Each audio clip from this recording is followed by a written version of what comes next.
Hello दोस्तों, नमस्कार। आप सभी का स्वागत है हिंदुस्तानी एग्जाम सर यूट्यूब चैनल पर। तो चलिए, आज मैं आप सभी लोगों के लिए करवाने वाला हूं एसएससी एमटीएस का जो 2022 में पेपर हुआ था उसका ऑफिशियल पेपर आपको आज मैं करवाने वाला हूं। देखिए, ऑफिशियल पेपर में आपको बताने वाला हूं कि कैसे कैसे प्रश्न आपसे पूछे गए थे, एकदम 100% रियल पेपर।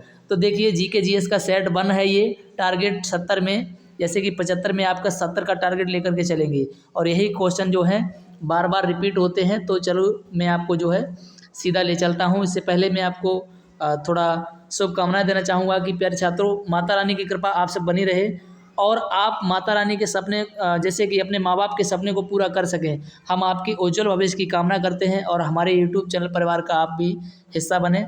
इसके लिए चैनल को सब्सक्राइब करके और बेल आइकन को अवश्य प्रेस कर लें। तो चलिए, देखिए, ये है आपका रियल पेपर जो एक छात्र है। देखिए, इसका मैंने रोल नंबर नहीं, इस पर शो नहीं हो रहा है क्लियर करके, लेकिन क्या है कि इसकी एक आंसर की जब आती है तो ये रियल पेपर जो है आपका होता है। तो रियल पेपर के रियल प्रश्न मैं आपको करवाने वाला हूँ कि किस तरीके से एसएससी एमटीएस में प्रश्न पूछे गए थे।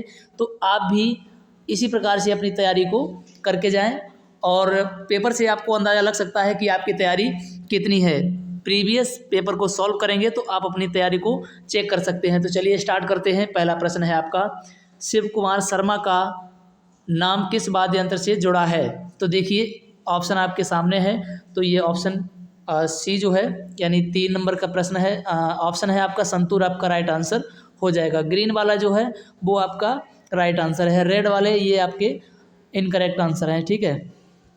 अगला प्रश्न है आपका कि निम्नलिखित में से कौन सा पदार्थ पानी में अघुलनशील है? तो देखिए, चाक पाउडर ये जो है पानी में अघुलनशील है, बाकी ये नमक और चीनी और दूध ये पानी में घुलनशील होते हैं। अगला प्रश्न देखेंगे। प्रश्न अगला है आपका कि निम्नलिखित में से क्या कृत्रिम पारिस्थितिकी तंत्र का उदाहरण है? तो इनमें से देखिए, बगीचा जो है कृत्रिम पारिस्थितिकी तंत्र का ये उदाहरण हो जाएगा। अगला प्रश्न देखेंगे। प्रश्न है अगला आपका कि 2011 की जनगणना के अनुसार भारत की लिंगानुपात लगभग क्या है? तो देखिए, इसके लिए आपका राइट आंसर था प्रति 1000 पुरुषों पर 940 महिलाएं। ऐसा आपका जो है राइट आंसर ऑप्शन नंबर 1 था। अगला प्रश्न आपसे पूछा गया था, देखिए, कि सरकार द्वारा लड़के, देखिए यहाँ पर जो है डैश जो है यहाँ पर खाली स्थान में ये ऑप्शन वाला भरना है। सरकार द्वारा डैश से लड़ने के लिए अंत्योदय अन्न योजना आय शुरू की गई। तो क्या? गरीबी से लड़ने के लिए। किससे? तो गरीबी से लड़ने के लिए। चलिए, अगला प्रश्न है। देखिए, अपना स्कोर कमेंट बॉक्स में अवश्य बताएंगे कि आपका इनमें से कितना स्कोर गया, इनमें से आपको कितने प्रश्न आते थे। भारत के किस बौद्ध स्थल पर गौतम बुद्ध ने सबसे पहले धर्म का प्रचार किया? तो इसका जो है राइट आंसर था सारनाथ में। और श्रावस्ती की अगर बात आती है तो श्रावस्ती में सबसे अधिक उपदेश उन्होंने दिया था। बोध गया की बात आती है तो बोध गया में इनको ज्ञान की प्राप्ति हुई थी। कुशीनगर में इनकी मृत्यु हुई थी।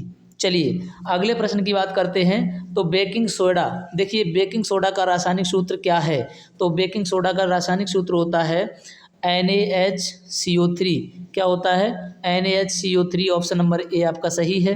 अगला प्रश्न है आपका कि भारतीय अर्थव्यवस्था में वित्तीय वर्ष तक चलता है, तो कब तक चलता है? तो इसके लिए आपका राइट आंसर हो जाएगा 1 अप्रैल से 31 मार्च तक। अगला प्रश्न देखेंगे। अगला प्रश्न है कि गुलाम वंश, देखिए, गुलाम वंश के शासक गयासुद्दीन बलबन 1265 से 1286 ने ईसवी मतलब जो है कि उपाधि धारण की, किसकी? जिल ए इलाही। देखिए, जिल ए इलाही को क्या कहते हैं? भगवान की छाया। तो इन्होंने जो है जिल ए इलाही की उपाधि धारण की थी।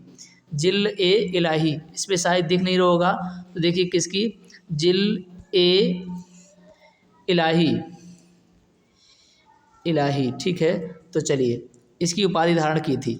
अगला प्रश्न है आपका कि व्यापक गत के सिद्धांत, यहाँ पर थोड़ा मिस्टेक है, व्यक्तिगत या फिर हड़प नीति का सिद्धांत प्रतिपादन के निम्न में से किसके द्वारा किया गया था? तो लॉर्ड डलहौजी। लॉर्ड डलहौजी आपका राइट आंसर हो जाएगा। ये भी प्रश्न आपसे पूछा गया था।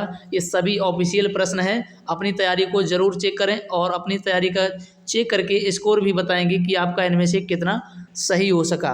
अगला प्रश्न है आपका 1846 ईस्वी में ब्रिटिश साम्राज्य और उसके बीच में लाहौर संधि का हस्ताक्षर किया था किसकी? महाराजा दिलीप सिंह।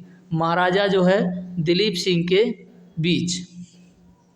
अगला प्रश्न था निम्न में से कौन सी भारतीय रेगिस्तान की एकमात्र बड़ी नदी है? तो इसके लिए आपका राइट आंसर है लूनी नदी। ऑप्शन नंबर 2 है लूनी नदी। अगला प्रश्न आपसे पूछा गया, देखिए अगला प्रश्न है आपका सीरीज में कि भारत का एक निम्नलिखित में से कौन सा राज्य 2023 के पुरुष हॉकी विश्व कप में मेजबानी करेगा? तो ओडिशा। ऐसा आपसे पूछा गया था। देखिए जब 22 में पेपर हुआ, ध्यान देंगे यहाँ से, आपका 2022 में जो है पेपर हुआ और आपसे करंट पूछी गई थी 2023 की, तो इसी प्रकार से आपका 23 में पेपर जो होगा तो 24 तक की भी आपसे करंट पूछी जा सकती है। प्रीवियस पेपर देखने का आपको यही मतलब होता है कि वहाँ से आपको अंदाज़ा लग सकता है कि किस तरीके से प्रश्न पूछे जाते हैं।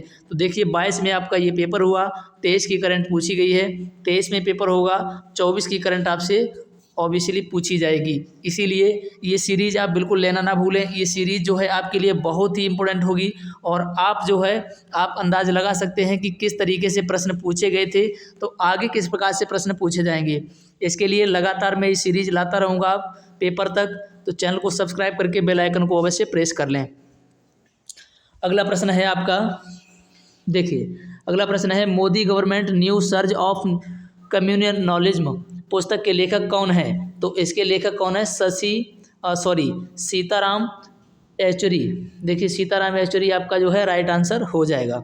अगला प्रश्न है आपका कि ओडिसी नृत्य शैली मूल रूप से किस राज्य की है?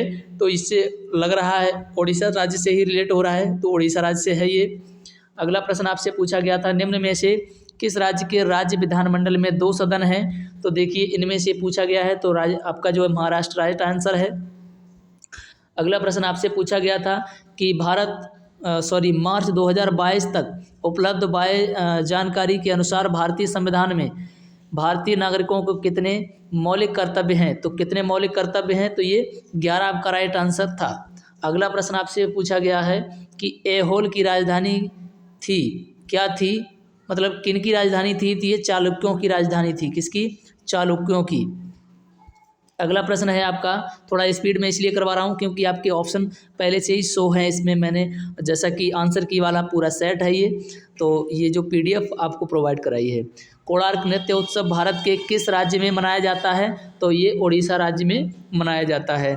देखिए यहाँ से जिस टाइप से प्रश्न आपसे पूछे गए थे इसी टाइप से पेपर होने वाला है आपका 2023 का, तो ये सीरीज़ आपकी बहुत काम आएगी।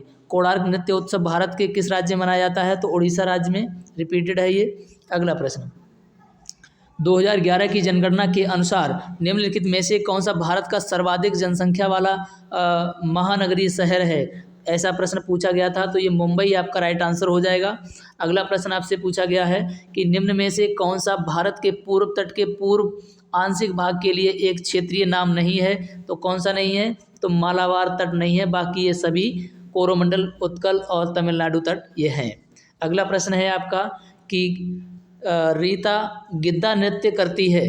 देखिए एक वाक्य में प्रयोग करके आपको दिया गया है कि रीता जो है गिद्दा नृत्य करती है, तो ये नृत्य शैली किस राज्य से संबंधित है? तो ये पंजाब राज्य से संबंधित है। अगला प्रश्न है आपका, भारत की सीमा में म्यांमार से लगती है, तो किस में लगती है? पूर्व में लगती है। देखिए आपके दिशाएं दी हैं तो पूर्व में म्यांमार से लगती है। अगला प्रश्न है आपका कि नमिता कायांतरित शैल के एक उदाहरण के बारे में बात करती है। तो देखिए ये कायांतरित शैल कौन सी है इनमें से? तो ये संगमरमर है, जैसा कि आपके ऑप्शन में दिया गया है। अगला प्रश्न आपका है कि निम्नलिखित में से तुगलक वंश का शासक नहीं था, तो इनमें से कौन सा नहीं था? तो देखिए रुकनुद्दीन तुगलक जो है नहीं था। ये सभी प्रश्न बहुत ही इम्पोर्टेंट प्रश्न है, मोस्ट रिपीटेड प्रश्न है, ये बार बार रिपीट होते रहते हैं। निम्न में से कौन सा त्यौहार राजस्थान में मनाया जाता है? तो देखिए इनमें से दिया गया है, तो बूंदी आपका सही जवाब था। और ये तीनों नहीं है। तो बूंदी आपका उत्सव राजस्थान में मनाया जाता है।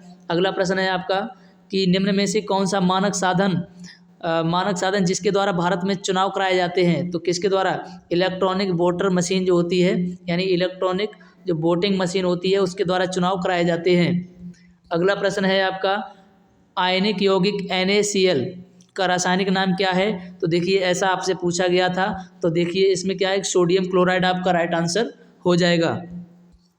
अगला प्रश्न है आपका, चलिए ये प्रश्नों की सीरीज यहीं तक खत्म होती है, तो मैं नेक्स्ट डे में अपनी जो सीरीज लेकर के आऊँगा SSC MTS के लिए अगली प्रश्नों के साथ। तो चलिए सेकंड आंसर की लेके आऊँगा तो कल। तो इसके लिए चैनल को सब्सक्राइब करके बेल आइकन को प्रेस करके रखिए ताकि आपके पास नोटिफिकेशन पहुंच जाए। तो चलिए मिलते हैं नेक्स्ट वीडियो में, तब तक के लिए जय हिंद।